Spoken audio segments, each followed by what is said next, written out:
오늘 우리에게 주실 은혜를 사모하며 다 같이 찬송가 288장을 부르시겠습니다. 찬송가 288장입니다.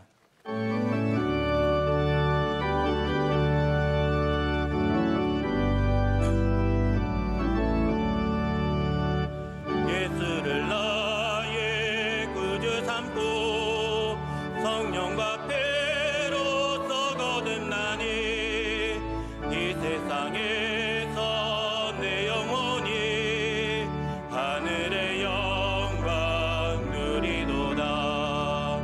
이것이 나의 간증이요 이것이 나의 찬송이세. 나 사는 동안 끊임없이 구주를 찬송하리로다. 온전히 주께 맡긴 내 영 사랑의 음성을 듣는 중에 천사들 왕래하는 것과 하늘의 영광 보리로다. 이것이 나의 간증이요 이것이 나의 찬송이세.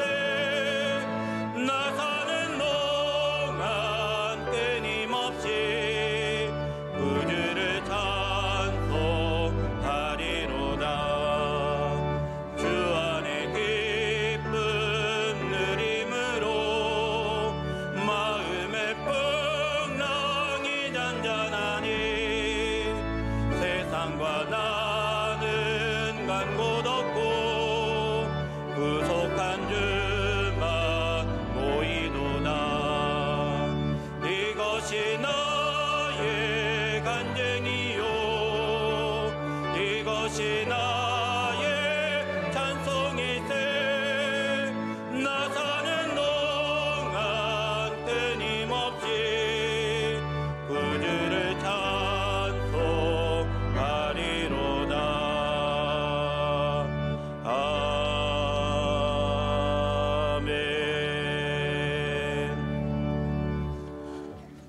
오늘 우리에게 주시는 하나님의 말씀은 구약성경 욥기 42장 5절에서 6절까지입니다. 구약성경 804면에 있는 욥기 42장 5절에서 6절까지의 말씀을 함께 읽겠습니다. 내가 주께 대하여 귀로 듣기만 하였사오나 이제는 눈으로 주를 배움나이다.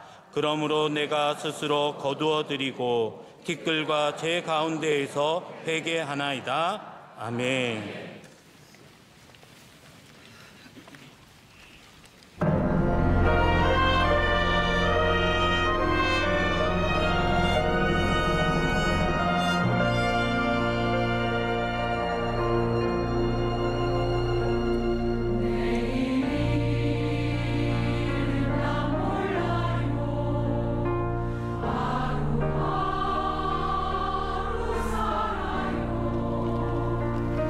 우리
이제 말씀으로 은혜 받는 시간입니다. 새노래 명성교회 담임 목사님이신 고은범 목사님께서 진짜 타깃이라는 제아의 말씀을 선포하실 때 큰 은혜의 시간이 될 줄로 믿습니다.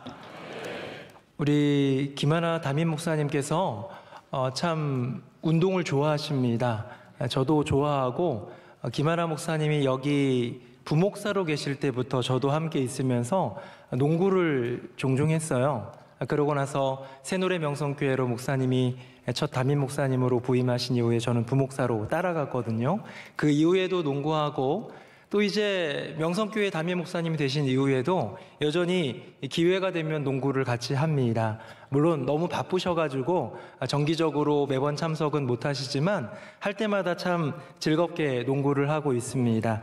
그러다 보니까 가끔 김하나 목사님이 설교 중에 아마 수요예배 때 많이 하신 것 같아요. 설교 중에 농구를 하는데 사역적으로나 목회적으로는 참 괜찮은 목사인데 농구만 하면 눈이 뒤집어지는 목사가 있다는 얘기를 하셨는데요. 네, 그게 바로 접니다.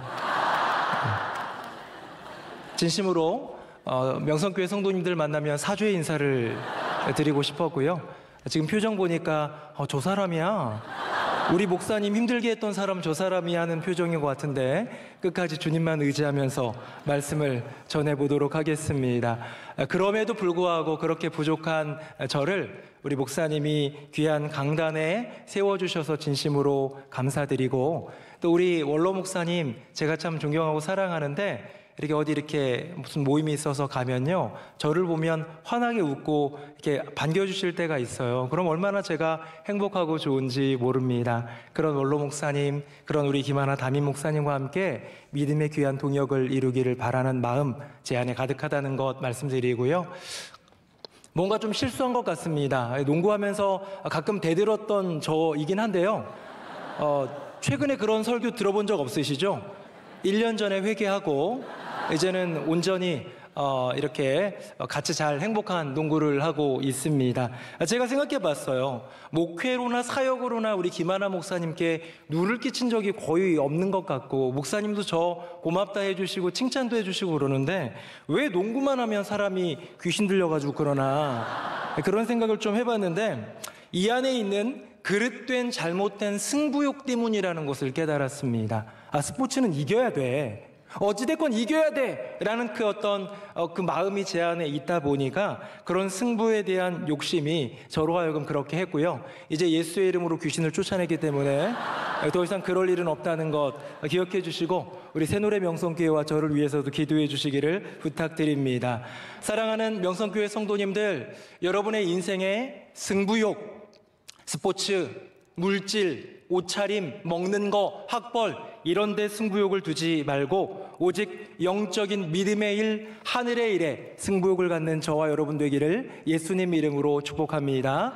우리 옆에 분하고 인사 한번 하겠습니다. 복음에 참여하는 한 해 되세요. 시작. 복음에 참여하는 한 해 되세요. 복음에 참여하는 한 해 되세요. 네. 오늘 본문인 욥기는 인간의 고난에 대해서 깊이 다루고 있는 책입니다. 우리가 너무 잘 알고 있는데요. 여러분, 우리의 인생 가운데 고난이 찾아오면 우리는 자동적으로 두 가지 생각을 한다고 합니다. 뭐냐면 하나는 이 고난을 어떻게 이겨낼 수 있을까 하는 것 하나 하고요. 또 하나는 그냥 자동적으로, 인간이라면 자동적으로 왜 이 고난이 내게 왔을까? 고난의 이유에 대해서 묻게 된다는 것이죠. 여러분, 오늘 본문에 나오는 욥이라는 사람이 어마어마하게 심각한 고난을 겪은 걸 우리는 알고 있지요. 하루아침에 가진 모든 소유를 잃었습니다. 자녀 10명, 10남매를 잃었습니다. 내 온몸에 악창이 나고 막 기왓장으로 벅벅 긁어야 되는 괴로움 가운데 온몸을 치시는 그런 고난까지 경험하게 됩니다. 하지만 이 고난, 욥에게 왜 왔는가를 우리는 알지요. 왜냐하면 여호와 하나님께서 그의 인생을 단련시키시기 위함임을 우리는 아는 거예요. 그런데 우리 믿는 사람, 성도들도 고난을 당하게 되면 기본적으로 이 마음 가운데 어려움이 있습니다. 그 어려움의 첫 번째 요소는 뭐냐면 세상의 조롱 또는 옆에 있는 동료 교우들이나 같이 믿는 성도들의 비아냥거림 아니면 정죄 때문이에요. 시편 42편에 보면 이런 구절이 나옵니다. 우리 화면 보시고요. 제가 읽어보겠습니다. 사람들이 종일 내게 하는 말이 내 하나님이 어디 있느뇨 하오니 내 눈물이 주야로 내 음식이 되었도다. 아멘. 안 그래도 고난 때문에 참 힘겨운 인생을 살아가는 내 삶 가운데 주변에 있는 사람들이 야, 너 하나님 믿는데 왜 그런 고난을 겪니? 너 왜 그러니? 너 참 불쌍하다. 야, 니네 하나님 믿는 거 맞아? 이런 비아냥거림 조롱이 우리를 더 슬프게 하지요. 욥도 마찬가지입니다. 믿지 않는 사람이 아니라요, 어쩌면 믿음이 있는 친구들 와가지고 너 분명히 죄 지었을 거야, 하나님이 너를 치신 게 분명해 하면서 딴소리를 하는 이야기들을 봅니다. 이런 세상의 조롱이나 동료 교우들의, 동역자들의 어떤 비난, 정죄 속에서 성도들의 마음에는 이런 마음, 이런 감정이 생기지요. 다음 한번 보시고요. 제가 또 한번 읽어보겠습니다. 내 반석이신 하나님께 말하기를 어찌하여 나를 잊으셨나이까? 내가 어찌하여 원수의 압제로 말미암아 슬프게 다니나이까? 하리로다. 아멘. 성도는 낭망하는 거예요. 세상은 조롱하고 옆에 같이 믿는 사람들은 비난하고 정죄하는, 고난 가운데 허덕이는데 그게 그 사람의 심령을 얼마나 낭만 가운데로 흘러가게 하는지 모릅니다.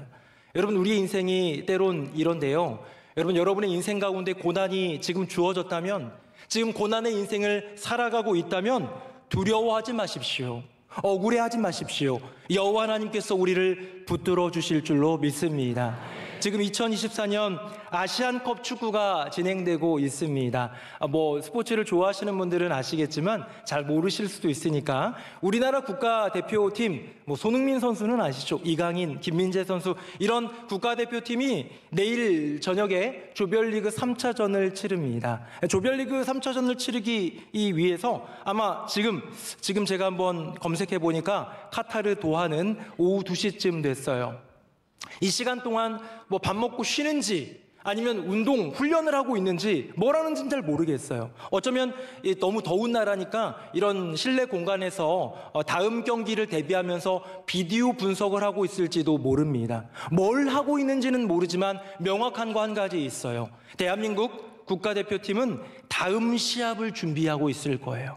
끝없이 스트러글, 싸우고 있는 거예요. 몸부림치면서 다음 승리를 위해서 고군분투합니다. 그런데요, 반면에 우리 옆나라죠, 중국이라는 나라는 A조여서 이미 끝났어요. 조별리그가 끝나가지고요, 2무 1패라는 초라한 성적을 거두고 이렇게 쓸쓸히 퇴장하게 되어서 귀국길에 올랐다고 합니다. 중국 선수들 이제 당장 운동할 이유 없어요. 지금 막 훈련할 필요 없습니다. 왜요? 다음 시합이 없으니까요. 이번 대회는 그들에겐 끝났으니까요. 내 자국으로 돌아가면 언론들이 둘러싸가지고 막 문매를 때릴 것을 염려는 할 수 있지만 모르긴 몰라도요, 집에 돌아가는 비행기 안에서 게임하고 있을지도 몰라요. 왜? 대회가 끝났으니까. 할 게 없으니까. 그런데 우리나라 국가대표는 어떻게 하고 있다고요? 무엇을 하든지 다음 시합을 준비합니다. 왜요? 그들에게는 바라볼 상급이 있기 때문이에요. 그 상이 뭡니까? 아시안컵, 그 컵을, 그 트로피를 들어 올리리라 라는 목표와 원대한 꿈이 여전히 남아있는 그런 경주를 하고 있는 중이기 때문에 그들은 계속해서 싸우고 그들이 싸워야 될 상도들과 스트러글, 계속해서 몸싸움을 벌이고 있다는 것이죠. 여러분, 우리의 인생 가운데 고난이 있다면 그것 때문에 염려하지 마십시오. 우리가 믿음의 경주를 지금도 하고 있다는 얘기예요. 우리가 지금 고난과 때로는 허덕이고 괴로워하고 억울해하면서라도 싸우고 있다라는 그 말은요, 우리는 여전히 바라볼 상이 있다는 말씀인 줄로 믿습니다. 사도 바울은 이런 고백을 하는데요, 위대한 고백이죠. 우리 화면 보시면서 제가 7절 읽고 여러분들 8절 읽겠습니다. 나는 선한 싸움을 싸우고 나의 달려갈 길을 마치고 믿음을 지켰으니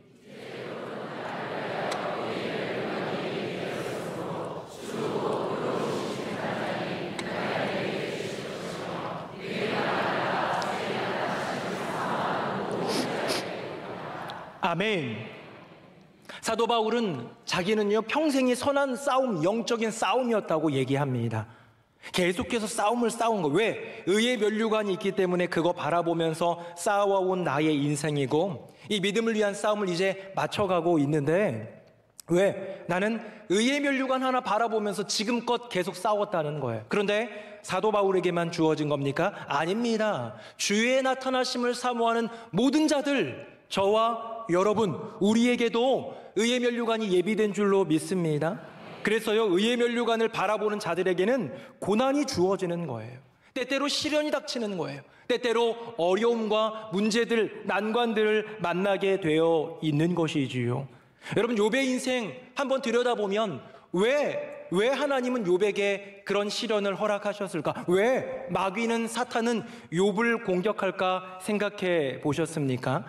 제가 최근에 영화를 한 편 봤습니다. 저는 영화를 1년에 한 편 볼까 말까 한데 한 편 봤는데 그 영화가 뭐냐면 서울의 봄이라는 영화예요. 전두환 전 대통령이 이렇게 군부 쿠데타를 일으키는 그런 이야기입니다. 실제 있던 역사를 토대로 모티브로 만들어낸 그런 잘 만든 영화 같아요. 거기에 보면 군부 쿠데타가 일어날 때 이태신 장군이라는 수도방위 사령관이 있어요. 이 장군이요. 정말 이 나라를 지킨다는 심령으로 생명 걸고 지키는 그런 모습이 나옵니다. 그런데 여러분, 이태신 장군은 나라를 지킨다는 명목을 가졌어요. 대한민국을 지킨다는 그런 믿음을 가지고 그 일을 했는데요. 여러분, 이태신 장군이 저 서북 쪽에 있는 백령도부터 저 최남단에 있는 제주도 마라도 동쪽 끝에 있는 울릉도와 독도까지 막 오고 가면서 나라를 지켰습니까? 아니에요. 그에게서 나라를 지키는 것은 서울을 지키는 거였어요. 서울이 수복되면 안 돼. 서울이 점령되면 안 돼. 왜? 서울이 점령되면 끝이기 때문이지요. 여러분, 이것이 정확하게 우리 믿음의 세계에도 적용이 됩니다. 사탄 마귀는 언제나 제일 무너뜨리고 싶은 게 두 가지가 있는데요. 하나는 교회예요. 여러분, 교회를 무너뜨리려고 합니다. 교회를 무너뜨리려고 하는데 제일 좋은 타겟이 누군지 아십니까? 담임 목사예요. 왜? 한국교회 안에서는 이 담임 목사에게 주어진 권한과 책임이 참 큽니다. 저도 부목사 때까지는 잘 몰랐는데요. 담임 목사가 되고 나니까 얼마나 많은 권한과 책임이 제게 주어지는지 깜짝 놀랄 정도예요. 그렇기 때문에 어떤 결정을 하고 어떤 방향으로 나아갈지, 이 강단에 서서 하나님의 말씀을 선포하는 그 모든 것들이 얼마나 중요한지 모르는 거예요. 그렇기 때문에 여러분, 우리는 무엇 해야 됩니까? 우리 교회의 담임 목사님을 위해서 기도해야 될 줄로 믿습니다. 왜? 담임 목사가 무너지면 교회가 무너지는 것은 한순간에 이루어진 일들이 너무나도 많이 있기 때문입니다. 이게 뭐냐면 타겟이 되는 거예요.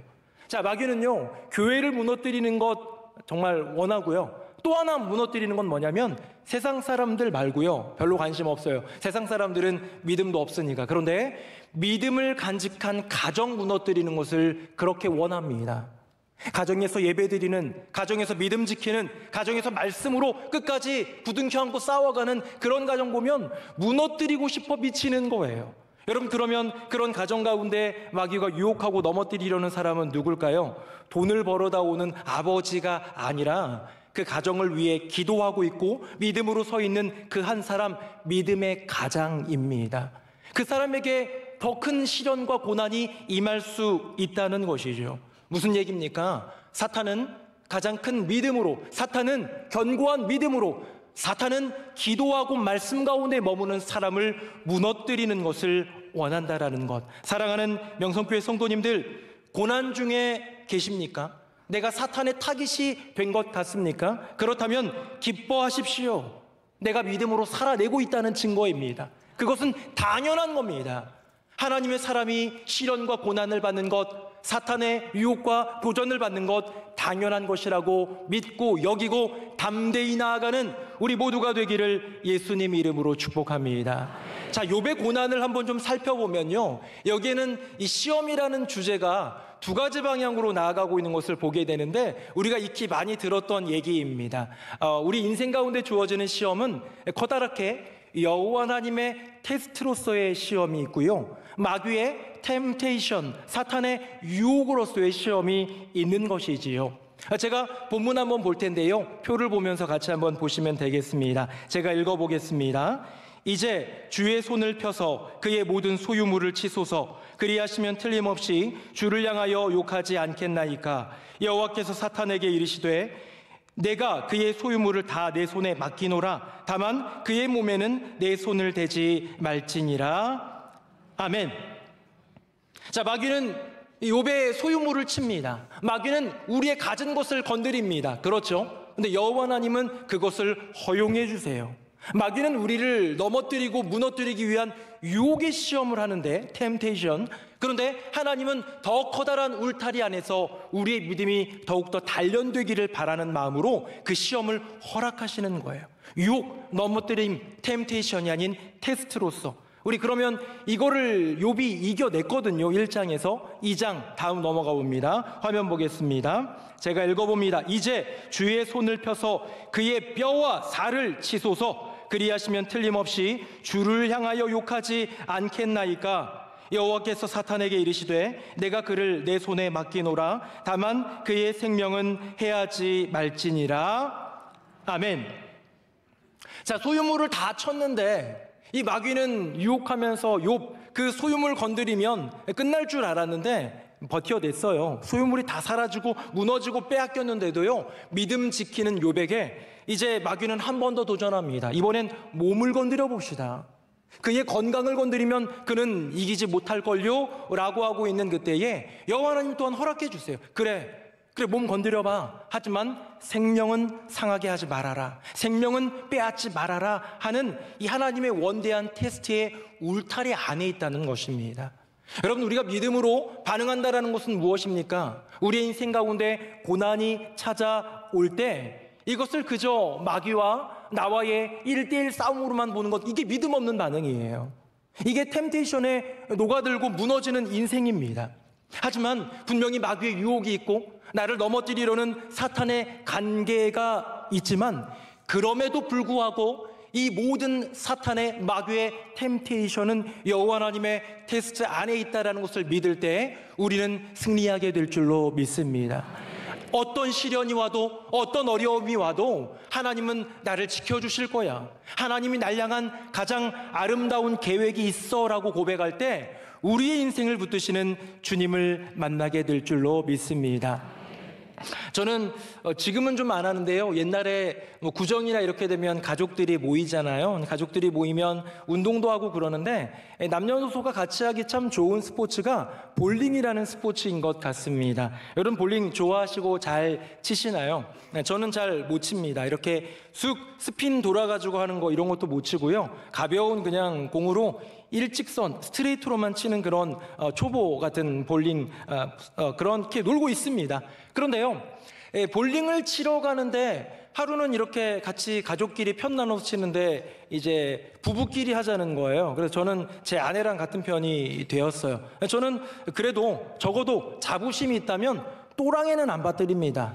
거기에 빠뜨리는 건 수치스러운 일이라는 생각을 해요. 근데 아내가요, 한 게임을 하는데 7번 빠뜨리는 거예요. 제가 그때 이 사람이랑 이혼해야 되나 할 정도로 깊은 고민에 한번 빠진 적이 있는데 또랑이 자꾸 빠지는 거예요. 저는 그 원리를 압니다. 여러분, 또랑에 안 빠지는 원리를 알아요. 제가 대학교 1학년 때요, 이제 대학생이 되었는데 선배들이 우리 볼링 치러 가자. 선배님, 저는요 태어나서 볼링 한 번도 안 쳐봤어요. 저 못해요.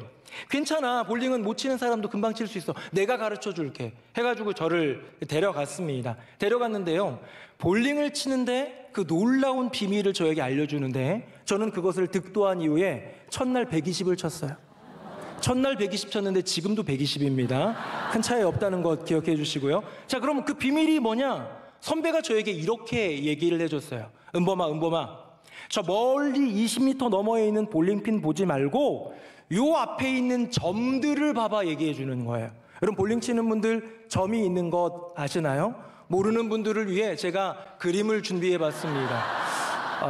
자, 이렇게 보면 저 멀리에 있는 볼링핀 말고요, 앞에 있는 그 점들을 보라는 거예요. 다음입니다. 근데요, 그 점들이 쫙쫙쫙 서져 있는데요, 오른쪽에서 두 번째 점, 저기만 향하면 된다는 거예요. 다음입니다. 그래가지고요, 공을 어디에 굴려요? 가운데가 아니라 오른쪽에서 두 번째 점에게만 굴리면 다음은 뭘까요? 10점 만점. 스트라이크를 칠 수 있다. 이제 저를 보십시오. 저를 보십시오. 그림 보지 마시고 저를 보시면 여러분 제가 이 원리를 알고 나서요 정말 멀리 있는 그 볼링핀이 아니라 요 앞에 있는 그 점을 보면서 굴렸더니 10번 중에 한 두세 번은 스트라이크가 나오기도 하더라고요. 놀라운 일이었습니다. 여러분 이 지점을 뭐라고 하는지 아십니까? 바로 마지막 그림에 나와 있는데요. 한번 볼까요? 타깃 스팟이라고 합니다. 타깃 스팟. 스팟은 점이고요. 타깃은 목표물이에요. 목표물까지 가는 그런 지점, 그런 스팟, 그런 방향점이라는 그런 뜻이겠지요. 여러분 타깃 스팟은 무엇입니까? 진짜 타깃은 아니에요. 가짜 타깃이에요. 진짜 타깃은 뭡니까? 여러분 이 점만 지나가면 되는 게 아니라 실제로 서 있는 볼링 핀을 무너뜨리는 것이 이 볼링 선수, 볼링을 치는 사람의 입장에서 목표이고 과제예요. 근데 그걸 도와주는 것처럼 보이는 이 스팟 지점, 타깃 스팟만 노리면 나름 잘 칠 수 있다는 얘기지요. 여러분 제가 첫날 볼링 쳤는데 몇 점 나왔다고 했습니까? 120점. 학습 효과가 빠르군요. 근데 제가 지금 치면 몇 점 나온다고 했습니까? 120. 왜 그런지 아세요? 타깃 스팟만 보면서 치고 있기 때문이에요. 거기에만 머물러 있기 때문이에요. 진짜 타깃, 리얼 타깃은 이 지점이 아니라 지점 너머에 있는 저 볼링핀. 언젠가는 내가 실력이 좋아지면 저 볼링핀을 향해서 때로는 커브도 돌리고요, 때로는 뭐 백스트레이트도 하고요, 다양한 걸 통해 가지고 공격해 나아가면서 성장해야 되는데 그저 초보자들에게 필요한 타깃 스팟에만 머물다 보면 성장이 일어나지 않는다는 것이죠. 저는요 오늘 욥기의 말씀을 통해서 하나님께서 우리에게 보여주시는 말씀, 진짜 타깃에 대한 이야기를 해보고 싶습니다. 여러분 사탄은 욥의 무엇을 타깃 삼았습니까? 사탄은 욥의 무엇을 가지고 건드리고 흔들고 공격하고 무너뜨리려고 했습니까? 여러분 한번 볼까요? 우리 화면 한번 보겠습니다.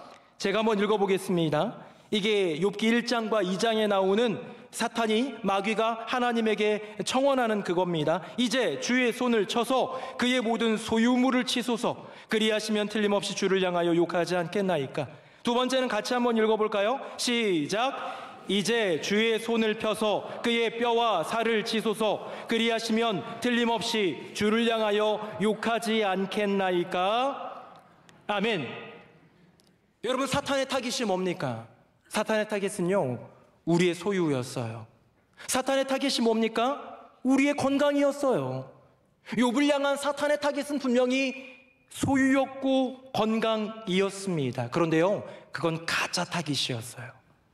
그건 그냥 타깃 스팟이었어요. 거기 통과한다고 끝나는 게 아니었어요. 여러분 사탄의 리얼 타겟을 한번 볼까요? 방금 읽은 본문 그대로인데요 제가 노란색으로 그 리얼 타겟을 표시해 봅니다. 화면 보겠습니다. 그의 소유물을 치소서가 아니라 그렇게 하면 주를 향하여 욕하지 않겠나이까, 이거예요. 그의 뼈와 살을 치소서. 뼈와 살이 진짜 타깃이 아니라 그건 가짜 타깃이고, 그리하시면 틀림없이 욥이 주를 향하여 욕하지 않겠나이까 라고 마귀는 리얼 타깃을 이야기하고 있는 것이죠. 여러분 사탄의 리얼 타깃, 진짜 타깃이 무엇입니까? 사탄은요 우리의 소유에 관심이 없어요. 우리의 건강이 어떻게 되고 그것 때문에 막 성도가 많이 아프댄다 이거 가지고 좋아하는 존재가 아니에요.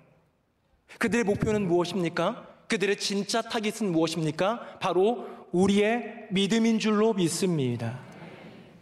사탄 마귀는 이 믿음을 무너뜨리기 위해 계속해서 애쓰고 그것을 향해서 나아가고 있다. 소유, 건강은 그 진짜 타깃을 무너뜨리기 위한 가짜 타깃에 불과하다는 것이죠. 지난 3년 이상 우리는 코비드-19, 코로나19라는 것 때문에 참 많은 고생을 했고 염려를 했고 또 버텨왔습니다. 공동의 고난이었어요.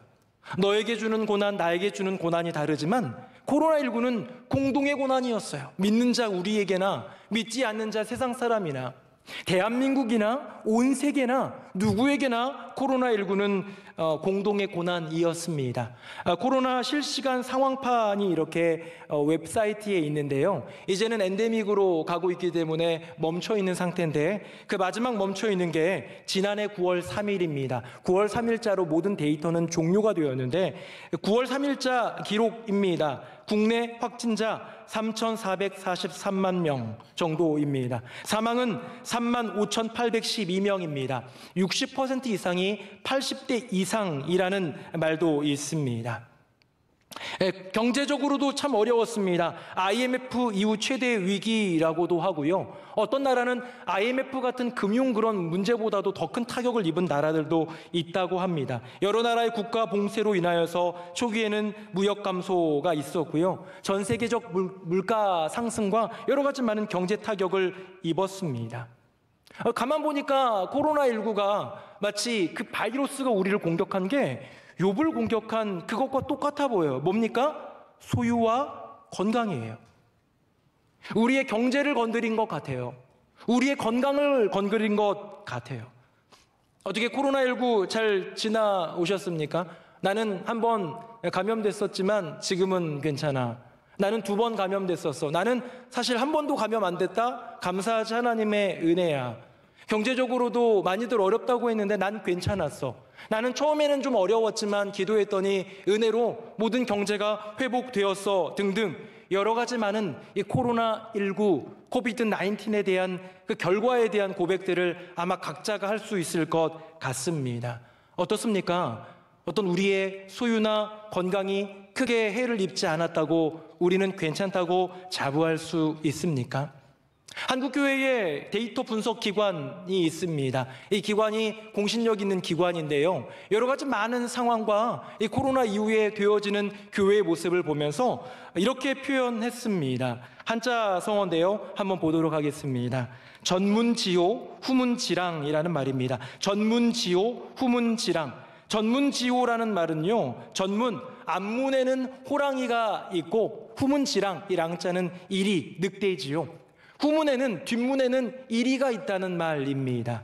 이 말은 뭐 2가지 용례로 쓰입니다. 앞에 있는 앞문에 있는 전문에 있는 이 호랑이를 쫓아내기 위해 뒷문에서 이렇게 이리를 늑대를 끌어들인다 뭐 이런 말로도 쓰이지만 더 많이 쓰이는 건 뭐냐면 이 뒷문에 늑대를 피해서 도망 나왔는데 앞문에는 더 무시무시한 호랑이를 만날 때 표현을 하지요. 한국교회 현실을 전문지호 후문지랑이라고 합니다. 코로나 3년이란 시간 동안 우리는 잘 모이지 못했어요. 우리는 여러 가지 많은 위기들과 어려움들을 겪었습니다. 그래서요, 겨우겨우 가까스로 이 이리들로부터, 이 늑대로부터 벗어난 것 같은 이 코로나 다 지나온 것 같은데요. 코로나 3년보다 더 무시무시한 포스트 코로나 시대를 맞았습니다. 이 코로나 3년 동안 교회는요, 흔들흔들 거리는 것 같았는데요. 한국교회가 이 전문지호, 호랑이 앞에서는요, 무너짐을 걱정해야 될 처지입니다. 국민일보에서 1000명의 일반 국민을 대상으로 한 조사가 있는데 우리나라 3대 종교에 대한 이미지, 어떤 느낌을 얘기한 거예요. 표로 한번 준비했습니다. 자, 불교는요, 포용적인, 상생하는, 친근한이라는 그런 이미지가 있다고 합니다. 다음입니다. 천주교는요, 도덕적인, 희생적인, 진정성 있는입니다. 개신교 기대되십니까, 여러분? 한번 볼까요? 개신교는요, 배타적인, 물질적인, 위선적인입니다. 이게 작년에 온 세상 사람들이, 종교를 갖지 않은 사람들이 종교를 가진 이들, 특별히 우리나라 3대 종교인 이 세 개의 종교, 우리 개신교를 제가 일부러 맨 뒤에 해놨어요. 이 종교를 바라보면서 그들이 느끼는 그런 어떤 감정을 이렇게 단어로서 표현해 본 것 가장 많이 나오는 단어들이었습니다. 여러분, 한국교회 지금 참 어렵습니다. 여러분은 한국교회에 특별한 은혜가 있는 명성교회 안에 있기 때문에 잘 모르실 수도 있는데요. 한국교회의 무너짐은 급속도로 무너져가고 있다고 해도 과언이 아닙니다. 네. 뭐 어떤 분들은 얘기해요. 코로나 기간 동안 그래도 한국교회 재정적으로는 별 문제 없었어. 당회에서는요, 그거 봅니다. 재정적으로 우리가 얼마나 힘들었나. 예, 많이 안 힘들었어요. 솔직히 많이 안 힘들었어요. 저희 새누리 명성교회도요, 2019년에 비해서 20년, 21년, 22년, 23년, 4년 동안 2019년보다 떨어진 적이 없어요. 괜찮아요. 감사해요. 명성교회 더 큰 은혜 주십니다. 그런데요, 그것은 재정적인 거는요, 어른들의 세계고 믿음 있는 사람들의 세계예요. 이제 시간이 흐르면서 3040 세대가 떠나갑니다. 청년들이 교회에 발붙일 자리를 잃어가고 있습니다. 교회학교 다음 세대들 점점 씨가 말라가고 있습니다. 안 그래도 저출산 시대 때문에 지금 참 힘겨운 시기를 보내고 있지만 한국 교회는 그에 비교할 수 없을 정도입니다. 자, 교회를 떠나는 이유는 이렇습니다. 이것도 역시 조사에 의한 겁니다. 화면 보겠습니다. 3040 세대, 우리가 젊은 가정들이라고 부르는 그런 분들은요, 교회에 대한 실망, 그리고 교회보다는 다른 것들에 대한 관심 때문에 떠나간다고 합니다. 다음입니다. 청년들은요, 교회의 목사님이나 장로님들, 교회 리더들의 권위적인 태도나 고리타분함 때문에 교회에 남아있고 싶지 않다고 합니다. 자, 다음입니다. 교회 학교는요, 제일 재밌게도 첫 번째 이유는 부모입니다. 왠지 아세요? 부모가 교회 안 나오니까, 앞에 나온 3040 세대가 교회 안 나오기 시작하니까 어쩔 수 없이 교회 못 나가는 거예요. 두 번째는 재미가 없기 때문이라고 합니다. 더 끔찍한 이야기입니다. 20년 후에 대한 누군가의 예언 비슷한 건데요, 저는 이렇게 이루어지지 않기를 바랍니다. 화면 보겠습니다.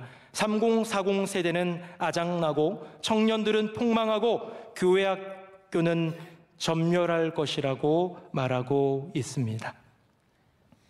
여러분, 이것이 세상 사람들이 교회를 바라보는 시선이고요, 이것이 교회 안 리더들이 분석하고 고민해 볼 때 나온 현실적인 데이터라는 것이죠. 지난 3년간, 코로나 3, 4년간 어떻게 해요? 소유 잘 지키셨습니까? 건강 잘 지키셨습니까? 여러분, 그것이 아니잖아요. 마귀의 리얼 타깃은요, 사탄의 진짜 타깃은요, 우리의 소유가 아니라, 우리의 건강이 아니라 무엇이었습니까? 믿음이었습니다. 코비드-19, 코로나19, 이 광풍이 찾아오면서 우리 교회를 흔들었어요. 한국 교회를 흔들었는데요, 야, 재정적으로 괜찮은 것 같아, 그렇게 감염된 사람들 많지 않았어, 그래도 다행이야가 아니라 한국 교회의 그 중심, 한국 교회의 가장 그 중심에 있는 믿음을 흔들었기 때문에, 진짜 타깃인 그 믿음이 무너져가고 있기 때문에 한국 교회에 무너짐이 있는 것 아니겠습니까? 저는 시선을 좀 옮겨보기로 했습니다. 마귀라는 그 존재, 얘네가 이렇게 겉으로는 욥의 소유를 건들고 욥의 건강을 건드려서 그게 타깃인가 했는데, 리얼 타깃, 진짜 타깃은 믿음이었구나 했는데요, 저는 시선을 마귀가 아닌 역시 똑같이 또 다른 시험을 내고 계신 여호와 하나님께로 시선을 돌려보았습니다. 자, 그분께 돌려보았습니다. 주님, 당신의 리얼 타깃은 무엇이었습니까? 그런데요, 이 욥기는 첫 장하고 마지막 장이 사실 제일 중요하거든요. 첫 장에 하나님의 말씀이 이거였더라고요. 화면 보겠습니다. 우리 8절 말씀 같이 한번 읽어봅니다. 시작. 여호와께서 사탄에게 이르시되 내가 내 종 욥을 유의하여 보았느냐? 그와 같이 온전하고 정직하여 하나님을 경외하며 악에서 떠난 자는 세상에 없느니라. 아멘. 마귀가 왔을 때, 사탄이 두루두루 살피다가 왔을 때 하나님이 마귀 한번 푹 찔러보고 마귀에게 얘기하고 싶은 건 뭐냐면 내 종 욥에 대한 자랑이었어요. 나 욥 자랑하고 싶어. 나 너무 내가 사랑하는 애야. 사랑하는 내 종이고 내 아들이야 하면서 자랑하고 싶어가지고 사탄을 쿡쿡 찌른 거 아닙니까? 여러분, 하나님이 욥의 소유 자랑했습니까? 하나님이 욥의 건강 자랑했습니까? 어디에도 하나님의 관심은요, 욥의 소유와 건강에 있지 않습니다. 하나님의 자랑은 뭐냐면요, 그는 정말로 온전한 믿음을 지키는 사람이야. 정직해. 그리고 나 여호와를 참 경외해. 악에서 떠난 인생이야. 이런 사람 욥 너 봤니? 라면서 자랑하며 도전하고 계신 여호와 하나님의 그 자부심이 느껴지십니까? 하나님의 리얼 타깃은요, 우리 믿음이었어요. 하나님의 진짜 타깃은요, 우리 믿음이었어요. 이것을 계기로 욥은 어떻게 되는지 아십니까? 전에보다 갑절이나 소유가 많아져요. 그렇죠? 10명의 자녀가 죽었지만 10명의 자녀는 천국에 있고요. 또 10명의 자녀를 주세요. 그러니까 더블이지요. 2배의 축복을 받은 거예요. 자녀가 20명이 된 것 아니겠습니까?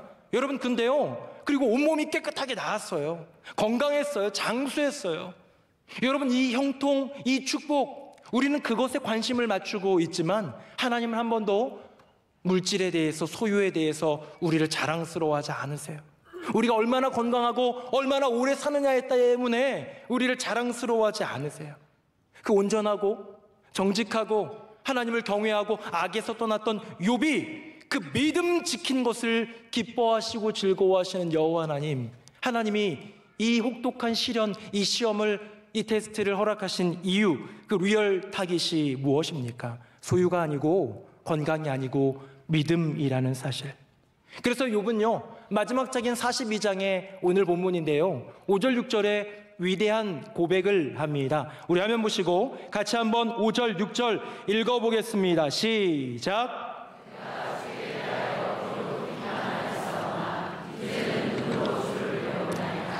그러므로 내가 스스로 거두어드리고 티끌과 제 가운데에서 회개하나이다. 아멘. 욥이 하나님 참 경외했습니다. 순전하고 온전하고 하나님 앞에서 정직했고 악을 떠난 그런 인생을 살아간 멋진 사람이었는데요, 주님을 귀로만 들었기 때문에 주님의 세계를 잘 몰랐던 것 같아요.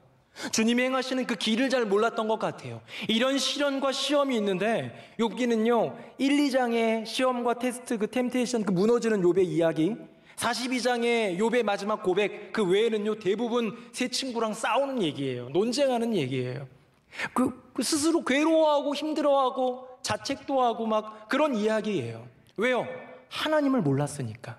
그분의 마음 가운데 있는 리얼 타겟이 무엇인지 몰랐으니까. 하나님, 이제야 알겠습니다. 제가 귀로 주님에 대해서 들었었는데요, 이제는 눈으로 주님을 뵙니다. 이제는 진짜 내 삶으로 온몸 부딪혀 주님을 경험합니다. 주님이 내게 시련을 주신 이유를, 내 인생 가운데 이런 시험을 주신 이유를, 그 리얼 타깃, 진짜 타깃을 알겠습니다라는 고백이 지금 우리들이 읽은 이 욥의 고백인 것이죠. 사랑하는 명성교회 성도님들, 사탄의 진짜 타깃이 욥의 소유나 건강이 아니라 그의 믿음이었듯, 우리를 향하신 우리의 인생 가운데 주어지는 여호와 하나님의 크신 계획 가운데 있는 모든 시련들과 시험들, 그 리얼 타깃, 진짜 타깃, 바로 우리의 믿음인 줄로 믿습니다. 코로나19를 지나면서 소유가 그래도 괜찮아, 건강 그래도 잘 지나갔어로 안녕하지 말고 나의 믿음, 우리 가정의 믿음, 우리 교회의 믿음, 한국 교회의 믿음을 돌아보아야 하지 않겠습니까? 이제 이야기 하나만 하고 마치겠습니다. 전 어렸을 때요, 청소년 시절에 저희 아버지가 심호하시던 교회가 있었는데, 거기서 중고등부 시절에 수련회를 가면요 이렇게 운동을 했어요. 어떤 운동을 했냐면 짝피구를 했던 것 같습니다. 혹시 짝피구가 뭔지 아시나요? 피구는 아시죠? 선 그어가지고요 맞추면 아웃돼가지고 나가는 거예요. 그래서 끝까지 살아남는 사람이 있는 팀이 이기는 뭐 그런 건데, 짝피구는 뭐냐면 남녀가 손을 잡아요. 저 중고등부 때는 그때가 유일하게 손 잡는 시간이었어요. 그래서 짝이 정해져가지고 손을 잡으면요 공이 나한테 날아옵니다. 그런데요 나는 맞아도 돼요. 남자는 맞아도 돼요. 그런데 내 짝꿍 여자가 맞으면 둘이 같이 아웃되는 거예요. 그래서 이 짝피구의 룰은 간단합니다. 뭐냐면 이 남자는 아무리 얻어맞아도 상관없고, 여자만 공 맞으면 둘이 아웃, 아니면 둘이 손을 놓치면 아웃이에요. 근데 제가 이거 실제로 있었던 일인데요, 여러분, 제가 그때 좀 좋아하던 자매가 하나 있었거든요. 근데 그 자매가 제 짝꿍이 된 거예요. 그때 얼마나 하나님을 경외했는지 몰라요. 근데 이제 그 짝꿍을 손을 잡고 제 뒤에다가 숨깁니다. 소중히 숨긴 다음에 짝피구를 하는데요, 아무리 공이 세게 날아와도 이 손 한 손을 뒤로 이렇게 하고 숨겨놨기 때문에 내 몸이 자연스럽지 못하니까 잘 못 맞기도 하고 얻어맞기도 해요. 괜찮아, 어떻게든 막는 거예요. 근데 그러다가요 둘이 피하려다가 어긋나는 바람에 같이 넘어졌어요. 손을 꼭 붙들고 있다 보니까 같이 넘어졌어요. 넘어져 있으니까요, 이때다 싶었는지 제 친구인데 악마 같은 눈을 가지고 제 짝꿍을 향해서 공을 던지려고 하는 그 모습을 보면서 몸을 던져 제가 막았던 기억이 있습니다. 물론 그 짝과 결혼하진 않았습니다. 여러분, 제가 어떻게든 그렇게 몸부림치면서 다치고 아프더라도 얻어맞고 그러더라도 끝까지 하려고 했던 이유, 그 짝을 좋아해서? 아니요. 그 짝이 아니어도, 내가 아무런 감정이 없는 그런 자매였어도 저는 끝까지 막았을 거예요. 왠지 아세요? 그것이 짝피구라는 이 스포츠의 승리의 요건이기 때문입니다. 승리의 요건은 뭐요? 나는 아무리 맞아도 내 짝만 맞지 않으면 돼요. 나는 아무리 얻어 터져도 내 짝꿍의 손만 붙들고 있으면 되는 거예요. 사랑하는 명성교회 성도님들, 짝피구의 승리의 요건이 그런 것처럼 우리 인생의 승리의 요건이 있습니다. 짝피구랑 똑같아요. 우리의 인생 가운데 짝꿍으로 허락하신 그 믿음, 내게 주신 그 믿음을 끝까지 붙들고요. 때로는 이 믿음 지키다 보면 시련도 와요. 고난도 옵니다. 이리저리 얻어 터지기도 하고 수치스럽고 부끄러울 때도 있어요. 그런데 그 내 짝꿍, 그 믿음만 지키기만 하면, 그 손 놓치지 않기만 하면, 어떤 시련이나 고난이 와도 그거 견뎌내고 그 믿음 지키기만 하면 저 훗날 주님께서 나를 향해서 두 팔 벌려 맞이해 주시며 안아주시며 잘하였도다 착하고 충성된 종이라 칭찬해 주시지 않겠습니까? 사랑하는 명성교회 성도님들, 하나님께서 우리에게 주신 가장 소중한 선물이 있다면 예수 그리스도의 십자가 부활로 이루어진 우리에게 주신 구원의 은혜, 그리고 그 구원의 은혜를 얻게 된 믿음인 줄로 믿습니다. 내 짝꿍 믿음이라면 내 인생의 승리의 조건이 그 믿음 꼭 붙드는 것, 내 인생의 승리의 조건이 그 믿음 다치지 않게 내 인생 내어주는 것이라면 나의 삶을 향해 도전하는 모든 사탄의 템테이션들, 그것이 하나님의 테스트 안에 있음을 믿으면서 믿음으로 견뎌내는 우리 모두가 되기를 예수님의 이름으로 축복합니다. 사탄의 진짜 타깃, 하나님의 진짜 타깃, 소유가 아니라, 건강이 아니라 바로 그 믿음을 지켜내는 저와 여러분 되기를 예수님의 이름으로 축복합니다. 아멘. 함께 기도하겠습니다. 살아계신 여호와 하나님 아버지, 우리의 인생 가운데 시련과 시험이 올 때 우리는 낭망하기도 하고 넘어지기도 했습니다. 왜 내 인생에 소유의 문제가 생기는지, 왜 내 인생에 건강의 문제가 생기는지 힘겨워한 적도 많고 억울해한 적도 많습니다. 그 소유, 그 건강 때문에 얼마나 두려워했는지 말로 다 못합니다. 하지만 이제 말씀을 통해, 욥의 이야기를 통해 하나님의 진짜 타깃, 사탄의 진짜 타깃을 깨닫습니다. 그것은 소유나 건강이 아니라 믿음이었고, 우리로 허락하신 그 짝꿍 믿음을 지키라는 주님의 부름인 줄로 믿습니다. 내게 주신 인생길 가운데 주님 허락하신 소중한 선물, 내 인생의 짝꿍 믿음 끝까지 붙잡고 어떤 시련, 어떤 시험이 와도 그 믿음 지켜내는 복된 인생 되어 우리의 가정이, 우리의 교회가, 한국교회와 이 나라 대한민국이 주님 앞에 바로 서게 되는 놀라운 축복을 누리게 하여 주시옵소서. 우리에게 이 믿음을 주시기 위해 이 땅에 오신 우리 주 예수 그리스도의 이름으로 기도드립니다. 아멘.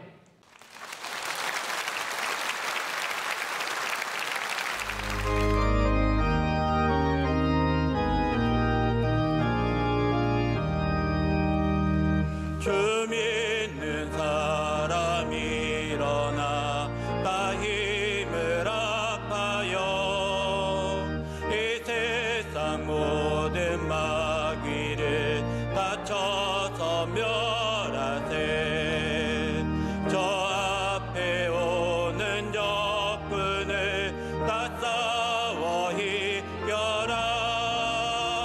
주 예수 믿는 온 세상 이기네. 믿음이 이기네. 믿음이 이기네. 주 예수를 믿음이 온 세상 이기네. 온 인류 마귀 게을러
이제는 우리 주 예수 그리스도의 은혜와 거룩하신 하나님의 사랑과 보혜사 성령님의 인도하시고 충만하게 하심이 우리 모두에게 함께 하시기를 축원하옵나이다. 아멘.